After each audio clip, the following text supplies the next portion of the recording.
I know I'm leaking from the spindle bore, but I still see oil coming out of different.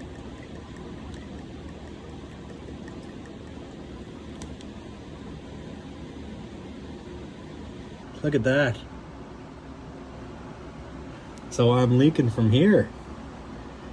And I know I'm leaking from here too. And we're starting to see that show up. So this is a fun little way to check and see if these are even working. I know there's oil in there. We definitely know there's oil here. All right, here's the mitigation measure. By mitigation, I mean just collect it, because I can collect it, filter it, and put it back in.